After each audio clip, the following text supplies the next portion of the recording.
Hello, everyone. Welcome to another scene for Sept of the Howling Winds, Werewolf San Diego. In this scene, we have Dazzles the Young, the den mother of the Sept, has invited Alex, a young black fury, to her house to have a conversation about events that have recently transpired. And when Alex gets there, she invites her to sit down at the table. When you walk into the house, um, it's very minimal. There's not a whole lot electronics wise. There's no TV in the living area, but there is books. There are shelves and shelves and shelves and bookcases of books. And you would know by now that she kind of uses her personal library as a sept library. Anyone can come in and check out books as long as they bring them back and they sign them out. Um, the kitchen area is a standard modern kitchen. There's a stove, refrigerator, table and chairs. But everywhere else, there's no furniture. There's cushions on the floor. There's a fireplace in the living room. And that's kind of what you can see when you walk in is the library and the living room and the kitchen area. But she'll invite you in to sit down at the table, and she actually has tea. No. Alex, not being one to shrink from hospitality, she sets her quiver and bow by the door, and she will plop right down onto one of the cushions there, and sit across from the Athro. She doesn't do it like the exaggerated, show your throat kind of thing. What she opts to do rather is just she lifts her chin enough that her throat is visible. Which this is acceptable for Dazzle. She's really not one for the whole blatantly bare your throat every time either. So, and she just gives an acknowledgement nod uh, after you do that. Would you like some tea? It depends on what kind it is.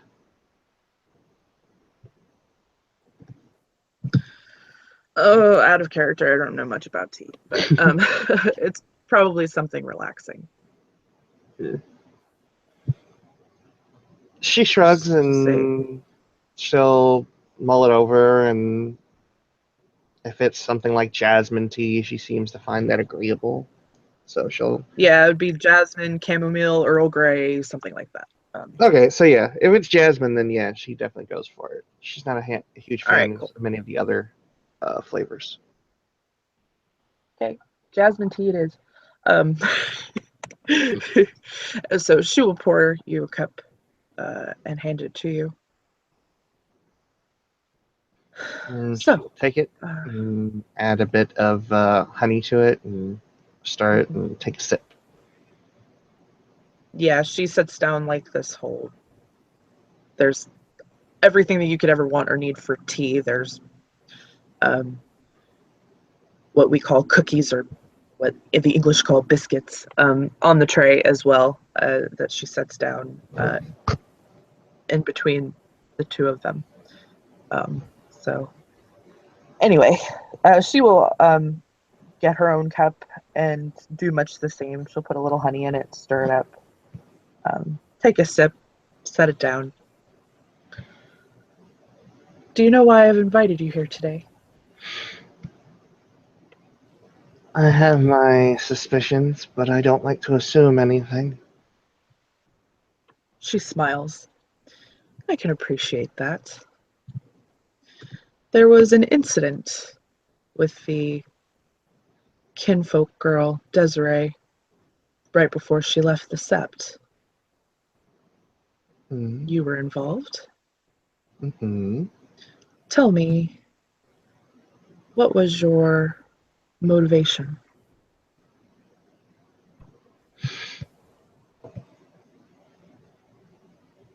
There's a long, complicated answer, and there's a short one. Depends on which ones you want, Raya. She gives a bit of a smile. Which one would you prefer to give?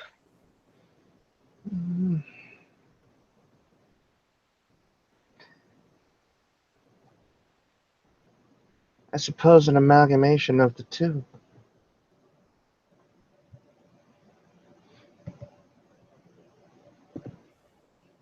She kind of gestures, gives a by all means type of gesture to you. Yeah. As she's giving this explanation, knows that she's not shirking from Dazzles at all. She's not staring her down, so she's not staring directly at her, but she is keeping her eyes focused on Dazzles as a whole. Okay. But she Listen with intent. Yeah. The Sept hierarchy deemed it necessary to bring the kinfolk of our great enemy onto the Sept. They deemed it necessary to spare her life, and that I cannot argue with. I am not allowed to challenge that.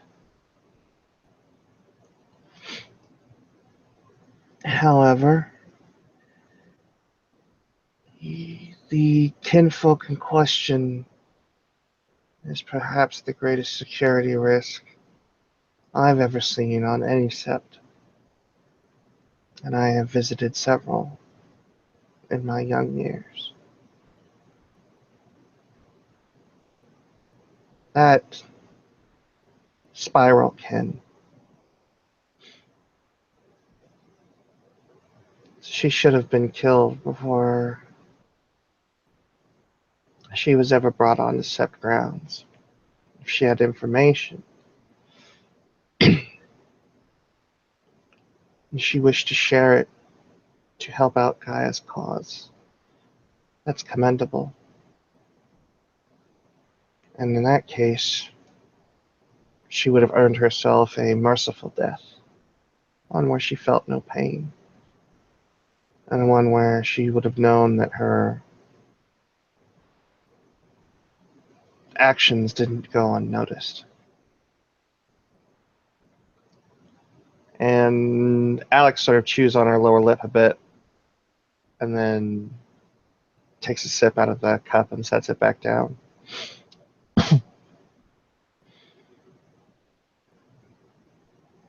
As long as she was going to be on set, she needed to know dangers of stepping out of line, the dangers of being a danger to us.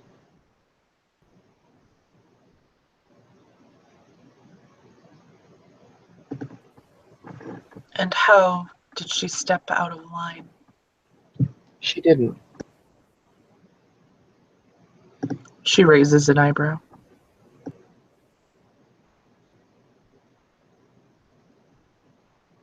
Simply introducing her to the idea of the ire that she has for most of the younger Garu here. I would say that it is not quite unanimous, but it is certainly a majority of the younger Garu that don't care for her, and many who wish to simply kill her.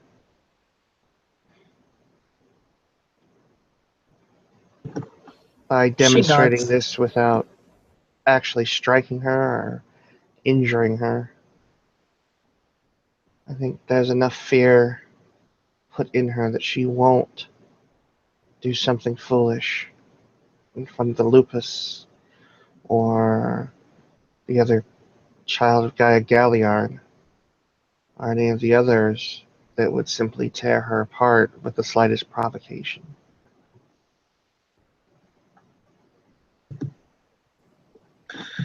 Well, for one, I would hardly call throwing her to the ground and striking her face with an arrow uh, not striking her.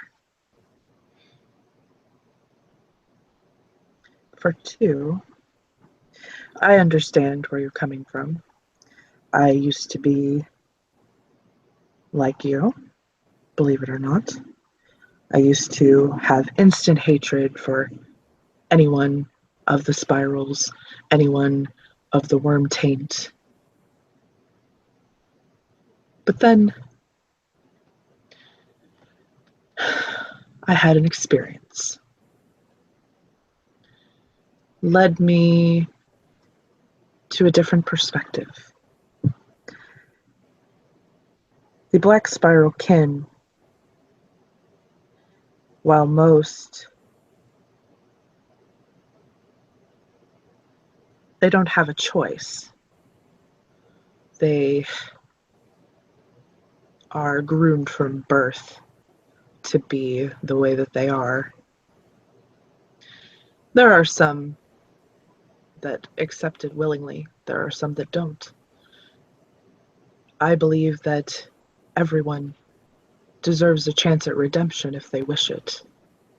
If they have enough presence of mind to know that what is going on is wrong and that there's a different way, as she does, she deserves a chance. She gave extremely valuable information that was verified as truth. She does not want to be part of that tribe, if you can call them a tribe. I harbor no affinity for the spirals, but I have compassion for their kin, for those who did not choose to be the way that they are. They are still people under the taint, under the madness. I could understand if she had provoked you, but she didn't.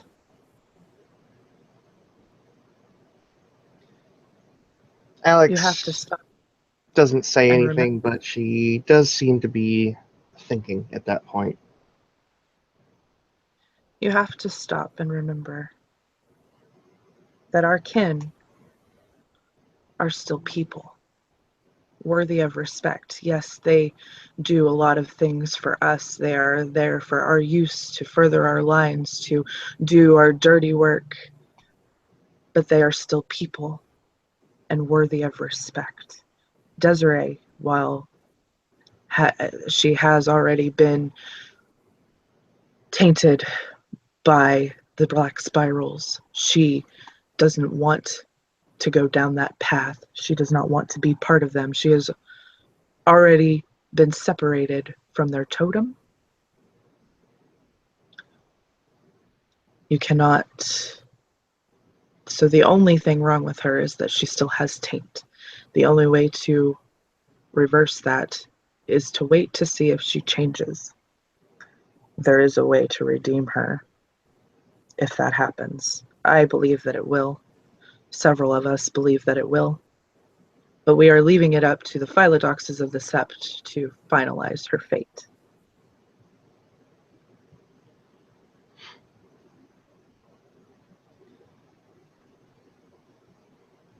But the next time you come across someone that is like that, but they are adamant about becoming something more than what they were destined for, or so what some people would think. Think about what they might have been through. Maybe ask a couple of questions. Try and get to know them a little bit before you judge them.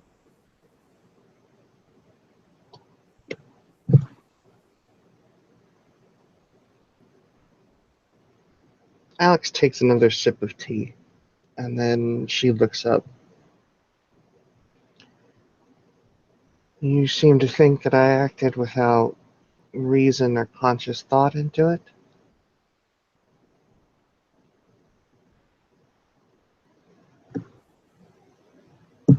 I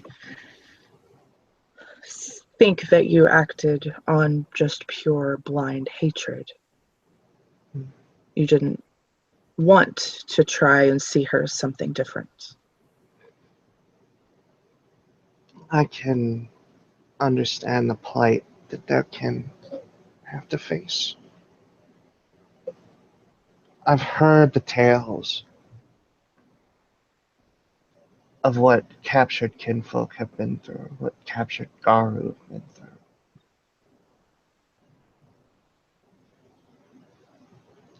I can only imagine what being born into a society like that would be.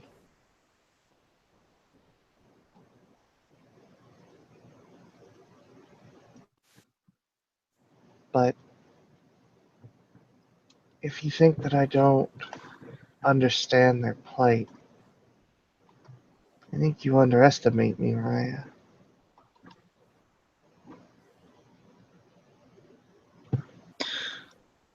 Then why did you feel the need to assert your dominance over a kin, a small kin girl who stands no chance against you?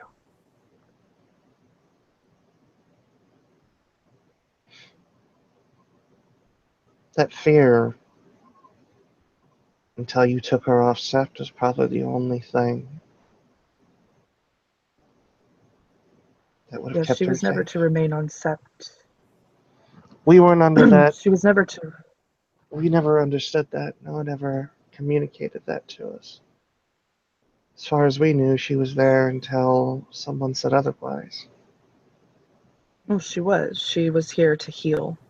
I wanted to keep an eye on her. And as soon as she was healed, she was removed from the sept because she kept setting off our wards. Well, she didn't.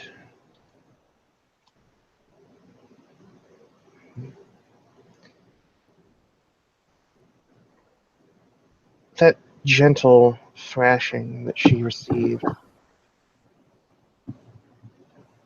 at the hands of a full moon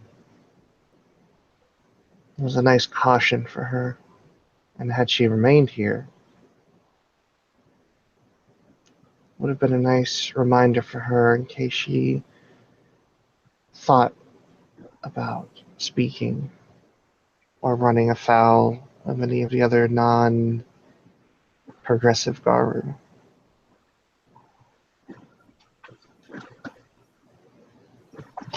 Yes, there have been many opinions about her, Can I share not with just among you? you young ones. Can I share with you our dead mother's perspective? Sure. The moment that I changed, I was brought into the fold to train with the other cubs. We had two dead mothers. There were no den fathers on the sept as you might expect for our tribe. She smiles and nods.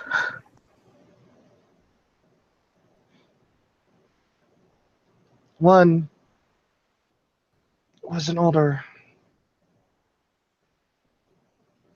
sorry, one was an older fury.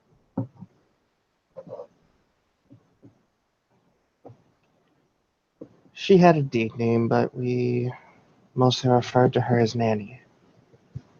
It was simple. She seemed to enjoy it. She was harsh. We had a younger, higher ranking den mother, not too unlike you in stature. But she was a rough hand. And when we would goof,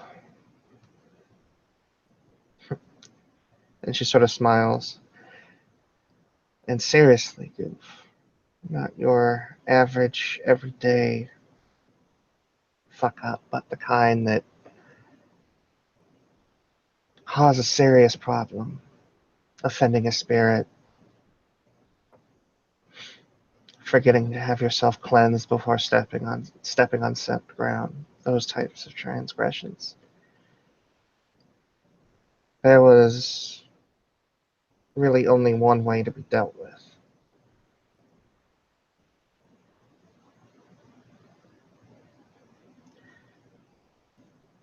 It was usually fell to Nanny's discretion on how to mete out that discipline. I have felt what the other dead mother's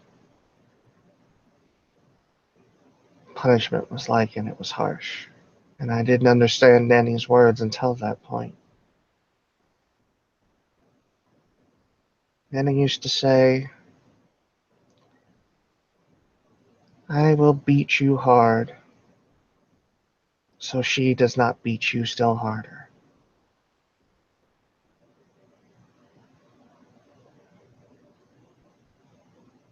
And she'll look out towards the area where benches where she encountered the Desiree and sort of cock her head to one side as she looks at it.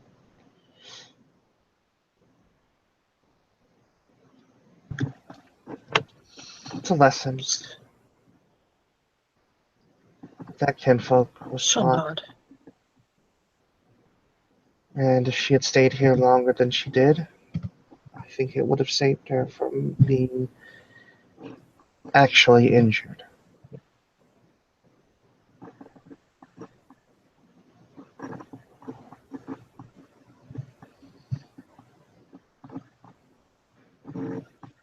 She'll nod. I can understand that, where you're coming from.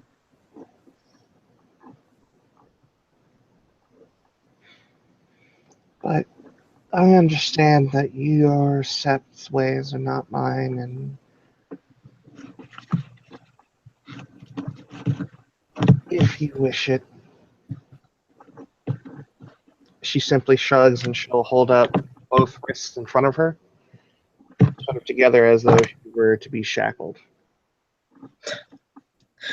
She lowers her head and kind of shakes it.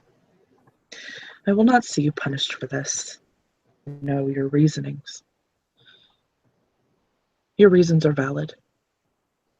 While you are young, you are passionate, you do know more than some of your counterparts. I can appreciate the harshness of the way that you were brought up. It is not normally my way to be harsh. I can if I need to, but I prefer not. I try to guide the cubs by wisdom, by words, rather than by a heavy hand. But if needed, I'm not afraid to grab one by the throat and throw them to the ground. Haven't had to yet. At least not with this batch. So, I understand. But just try and remember my words of the gentler approach as well, if you would. And I know that coming to the Sept, you are still new, still getting to know us. We're still getting to know you. But I also ask that you trust the decisions of your elders. I have communicated as much to the lupus. One particularly wanted to tear her apart on the spot. I told him it wasn't his choice, and it wasn't for him to say.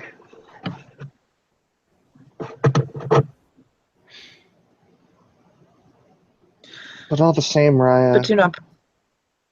Mhm. she looks at Dazzles, and this time directly in the eye. I still think it'd be wiser to simply give that kinfolk the good guy in death. She smiles, doesn't seem to be bothered by you looking her in the eyes. And if you were a Philodox, you would be getting a chance to make that decision. But it is not yours.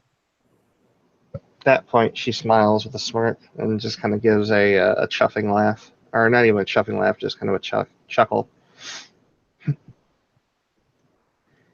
Well, She gives a bit of a shrug.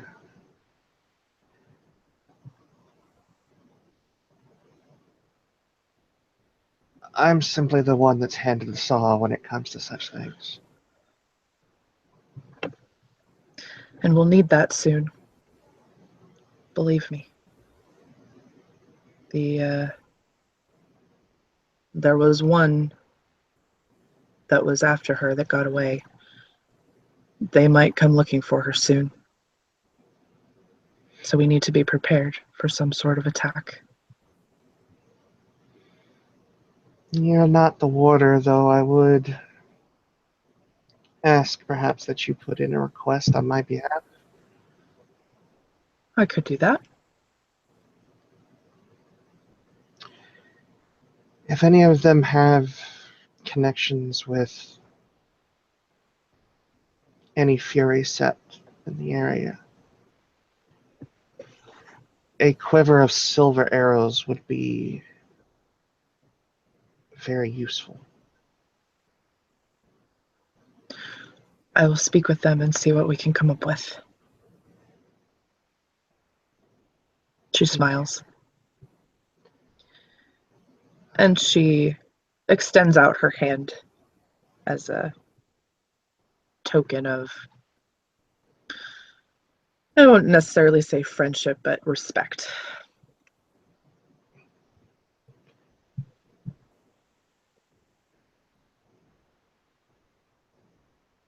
She takes the hand and she doesn't shake it, but she rather sort of curls her fingers around it, and she simply takes her forehead and sort of places it against the backside of Dazzle's hand. Dazzles will smile.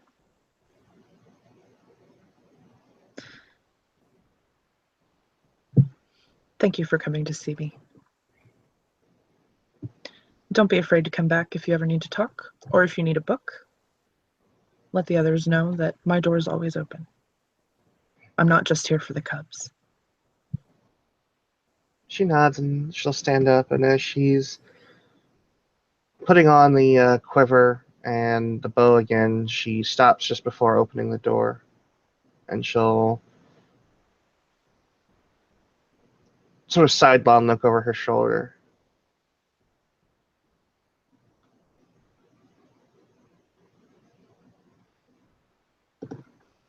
She won't Dazzles. be able to be cleansed Go ahead.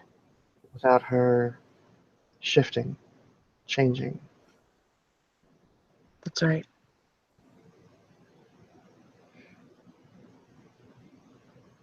If she reaches past adulthood and that change doesn't come, what do you plan to do with her?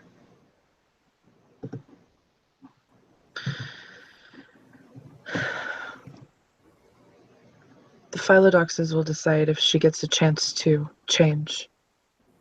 If she does not, then I would probably say, though I'm not a Philodox, I can't make that decision, but I would venture to say that if we're wrong and she doesn't change, then she will be dealt with appropriately. She has a bit of sadness when she says that.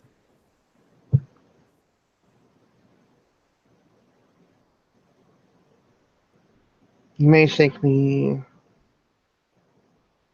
bloodthirsty for saying so, but if it does come to that, I would like to be the one that does the deed.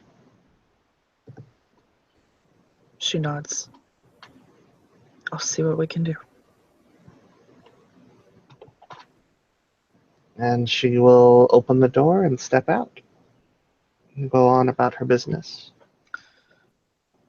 And Dazzles will watch her leave and smile to herself. She likes having conversations with the young ones. She hopes that both of them gave each other a little bit of perspective today. That is where we will end our scene. Thank you, players, for playing, and watchers for watching.